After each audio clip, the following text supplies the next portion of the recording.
Hello viewers, আসসালামু আলাইকুম।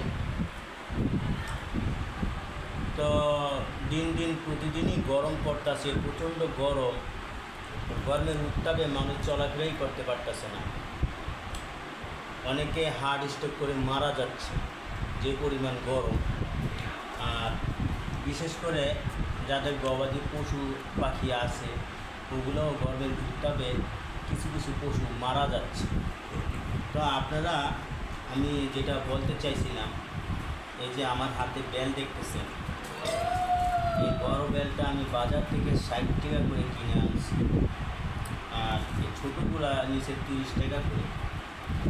তো বেলের উপকারিতা সম্বন্ধে আমি একটা কথা বলবো। বেলের উপকারিতা হচ্ছে মানুষের কষা কাঠিন্য দূর করে, কষা দূর করে, আর পেট ক্লিন রাখে, পরিষ্কার করে, প্রস্রাবের রাস্তা ক্লিয়ার করে। যাদের কষায় হয়তো দেখা গেছে প্রস্রাব হলুদ হয়ে গেছে, তারা যখন বেলের শরবতটা খাবে তখন প্রস্রাবের রাস্তা ক্লিয়ার হয়ে যাবে।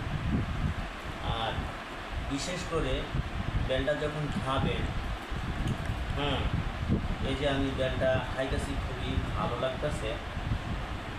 এমনিতে আজকে প্রচণ্ড গরম পড়ছে, যার কারণে এই বাজার থেকে বেলগুলো আমি কিনে আনছি আমার বাসার জন্য। এটা শরবত বানায় খাবে, শরবত বানায় খাইলে এটা বিভিন্ন রোগের উপকার করবে। যে কষাটা বুকের নিতে অনেকের কষা হয়ে যায়, অনেকের আমাশা হয়ে যায়, আবার অনেকে গরমের উত্তাপে চলাফেরা করতে পারে না। এটা বেলের শরবতটা খাইলে মানুষের শরীরটাকে শীতল রাখে। তা আপনারাও বাজার থেকে এরকম বেল কিনে এনে শরবত বানিয়ে যখন গরম বেশি পড়বে তখন এটা শরবত বানিয়ে খাবেন। আর এমনিও বেলটা এমনিও শরবত ছাড়াও যদি খেতে পারেন তো অনেকগুলো ওষুধের গুণ আছে এর মধ্যে। আসসালামু আলাইকুম ভিউয়ার্স, ভালো থাকবেন।